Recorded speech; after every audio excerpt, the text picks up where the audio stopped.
Hello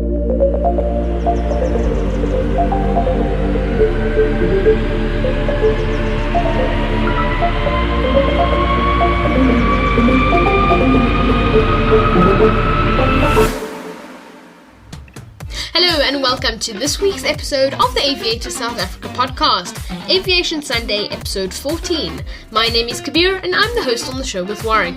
Today on the show we'll be joined by a fellow aviation enthusiast, Devarshan. Today on the show we will be talking about the Airbus Beluga XL expanding its routes and how an SAS flight landed 1 minute late to beat new quarantine regulations. Send us your questions at theaviatorsouthafrica@gmail.com or in the comment section below for future Q&As. Enjoy the podcast.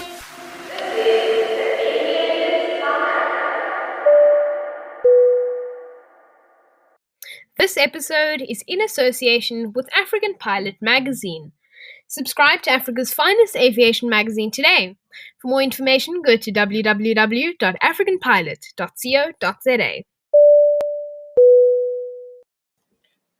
Producing this content takes a lot of time and effort. Therefore, why don't you become a member of our channel through Buy Me a Coffee or on our website? This will assist us financially and allow us to continue providing quality aviation content to South Africa and beyond. As a member of our channel, you will receive members-only aviation tech content reviews, get early YouTube videos and podcasts, and even get featured on our podcast and YouTube episodes. To do this, click on the links in the description. There's a Buy Me a Coffee link and there's a link in our website. If you click on the link to our website, you will get a 10-day free trial and then you can decide whether you'd like to continue. Alternatively, just buy us a coffee on the link below. $5 a coffee. Thank you for supporting us. Enjoy the episode. So firstly, what is a Beluga XL? A Beluga XL is an Airbus aircraft specially designed for transporting parts and components from other Airbus manufacturing plants to Toulouse, where all European Airbus airliners are assembled. Most people are familiar with the earlier Airbus Beluga A300 and modern A300, but essentially the Beluga XL is a supersized model built around the airframe of an A330 freighter. There are now 2 Beluga XLs currently flying. Airbus plans to operate 6 by the end of 2023. The first Beluga XL only entered service in early 2020. Despite appearances, the Beluga XL is based on an A330-200 freighter aircraft, and the aircraft uses many of the A330's existing components and equipment, including the 2 Rolls-Royce Trent 700 engines. Changes included lowering the cockpit and raising the cargo bay ceiling. At 63 meters long and 8 meters wide, the Beluga XL has a capacity compared to the Beluga ST. As a size reference, the XL can carry 2 A350 XWB wings, whereas the ST can only carry 1. The Airbus Beluga XL is now including Getafe, Spain, to its route network. The highly modified A330-200 freighter is now transporting horizontal tailplanes and wing lower covers from Getafe to Airbus sites in Toulouse and other Airbus factories. Getafe now joins a select range of just 11 airports to see the Beluga XL land. So we're now going to have a discussion about the Beluga XL. So Airbus Beluga XL is expanding its route network, and it's interesting to see that there's still clearly a demand for Airbus to be expanding this route network because this is cargo aircraft. However, it's actually carrying Airbus parts to the factories in Toulouse and other Airbus factories in Europe to build Airbus passenger aircraft, sometimes cargo aircraft. So I don't really know how much demand there is for new aircraft at the moment, but it's good to see that they are expanding. So Warwick, what do you think about the aircraft?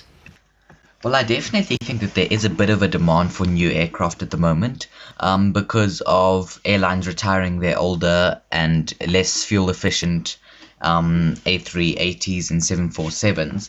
So their fleet is shrinking and they need to replace it with something. So in terms of long haul airliners, to replace the 747 or the A380, you've basically got the choice of a 787 and an A330, a 777 or an A350.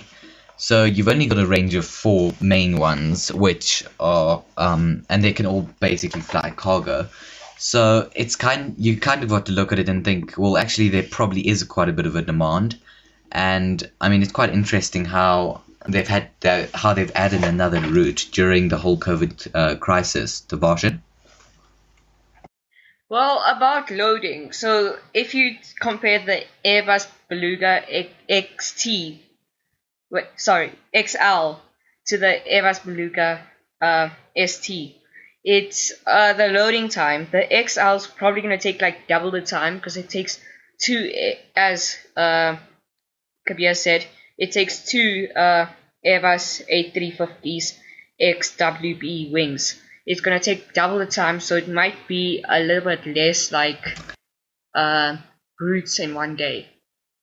Yes, I agree, but you've also got to look at it in the fact that because the Beluga XL is a completely different size compared to the Beluga ST. The Beluga ST has been flying for a while now, and they've got 6 of them. So the loading and unloading ports, they've got more of, and they're more around. And the staff members are more trained in terms of unloading an ST compared to an XL. So I suspect it's actually quite even at the moment. And you've also got to look at the fact that, as you said, it can only carry one wing, an ST. But in terms of loading, it's not going to make much of a difference. So they will probably get the same amount of routes done in one day, which makes the XL much more efficient. Kabir? The other thing which I would like to point out in terms of we're looking at the XL versus the ST is the XL is a lot more fuel efficient in the sense that you can carry more to the destination in one go. Say I needed A350 wings, at least I could carry 2 in the XL in one go, whereas in the ST I'd have to go back and forth and back and forth. You know what I mean? Back and forth, rather. Apologies. But it really depends on how you look at the situation.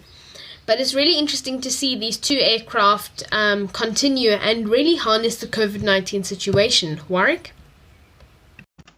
Yes, I agree, especially with your what you were saying about the fuel consumption, because the engines aren't too different. I mean, they're not the same, but they aren't 100% different. So in terms of efficiency, it's not like comparing a 747 and an A320 or a 737.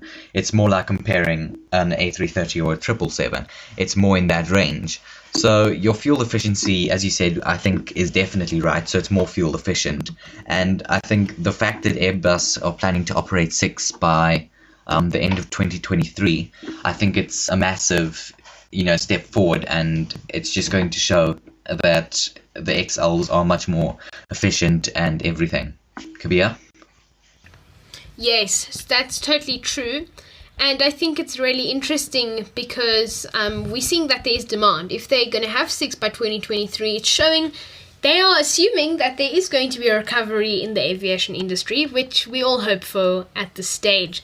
So it's really interesting seeing the Beluga XL and seeing how it is coming up against the Boeing Dreamlifter, etc. So it's really interesting because we also don't get to see how the aircraft components travel to the factories. So this is really cool for us to see. You're listening to the Aviators South Africa in association with African Pilot Magazine. Many countries around the world, and specifically in Europe, have been constantly imposing new quarantine regulations for passengers travelling into their countries. Unlike South Africa, where we are in full alert level 3 lockdown, many countries in Europe are allowing passengers to travel from foreign countries.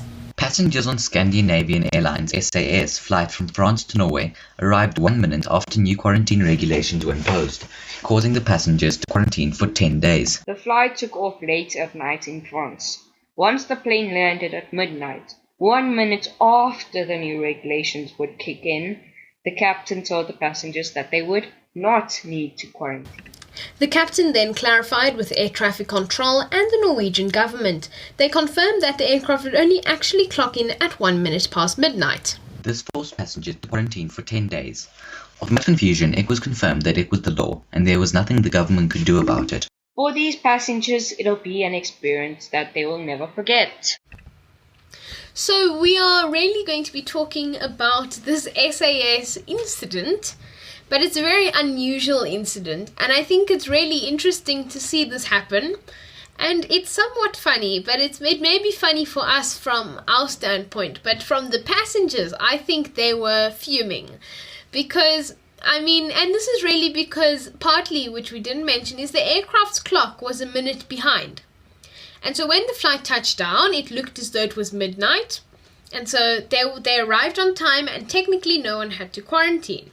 However, at air traffic control, who actually had the correct time, it was 1 minute past midnight, and this forced the entire plane and crew to quarantine for 10 days. And I don't know why this happened or how, and also why, if they knew that this was happening, why would they actually plan for the flight to take place at the certain time? They know what time an aircraft is going to get in, so it personally makes no sense to me why they actually did it how they did.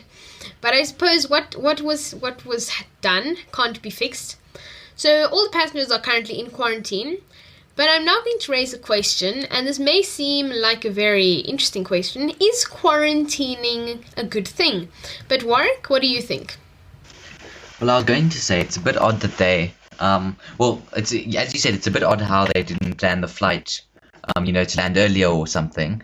But you've also got to look at it in the way that they could have landed for it to land at 11:45 or something, and actually there was just a bit of a delay. So I think you've just got to kind of look on both sides and just look and see what happened. And I guess it's safer for them to say that you've got to quarantine. I mean, for some people it's definitely not preferable, and especially when you've just come off a flight, you want to have a bit of a nice time, but also, it's safe, and the government, I guess, is reinforcing it and making sure that it does happen. And in terms of your question of is quarantining good, in this instance, I would say it's probably not worth it. But it could be in the way that if somebody had it, the majority of the people on the aircraft could have gotten it. Kabir? Okay, that's a very interesting point. I think it's true what you're saying. If there could have been a delay even if you did plan the flight earlier. It's just hilarious that the flight was planned to come in, I think it was a couple minutes before, and maybe the winds weren't on the plane's side. But back to this quarantining point. I think in general quarantine is not necessary because it just depends. Like if I was flying into another country, I don't think quarantining is necessary. But in 2020, I think it is totally necessary, because if one of those passengers had gotten COVID-19, it would have spread throughout the plane, and the passenger would have come out of the aircraft and basically taken it into the country with them. And I don't think that is ideal. Devarshan? As what happens with South Africa, just coming back to your points, we didn't get COVID. A few, 6 people, I think. I'm pretty sure it was 6 people. I forgot from where. They came in with a airline, and they brought COVID into our country. And yes, I do agree with Kabir's point, because you should quarantine, because if one person did have COVID on the plane, it would have spread through the plane, as Kabir said. And then if it also depends on whether you have got the virus or you don't have the virus. Because if you say, okay, I went on a plane with these people, I didn't quarantine, let me go out to my friend's house or something like that, you're going to infect their whole family, and maybe your family if you stay with other people. Yes, I think that's a fair point. And like Devarshan said, COVID-19 it didn't originate here. But like any disease, it came on a plane or train, etc. And people from Italy came, they had it, they didn't know they have it, and they brought it into the country. And now, 500,000 cases later, this is where we sit. But don't mark our words for it, because it's constantly changing in terms of statistics. Warwick?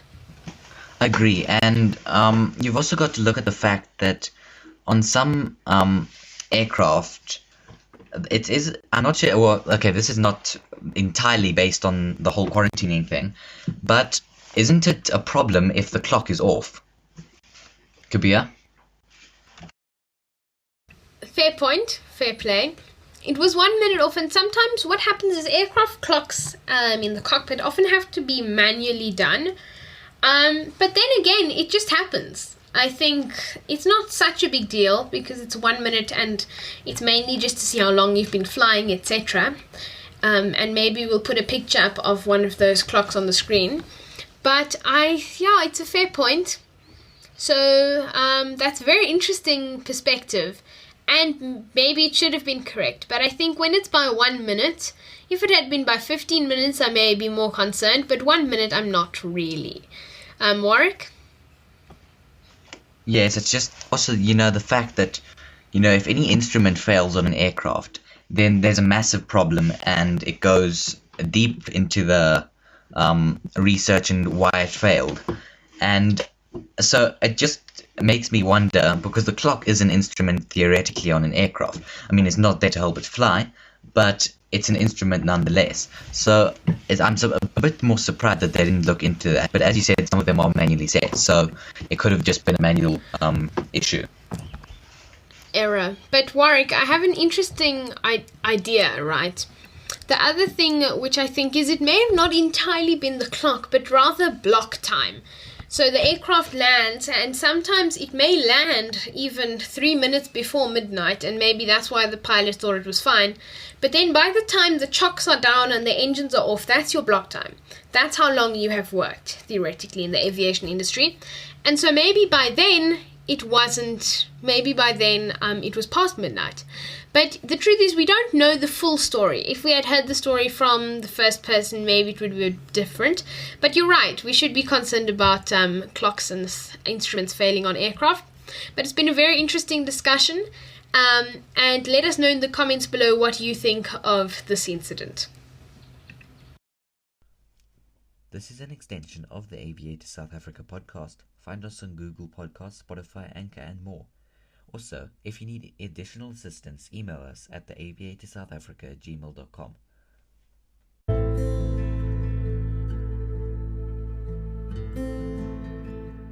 Thanks for tuning in to this week's episode of the Aviators South Africa. We'll see you next time on next week Sunday, 3 p.m. South African time. Please stay safe, stay home. Together we can beat the coronavirus. #Stay Home South Africa. To find out more about the coronavirus, visit sacoronavirus.co.za for more information. There's also a WhatsApp support number at 0600-123-456. That is 0600-123-456. Stay safe, South Africa.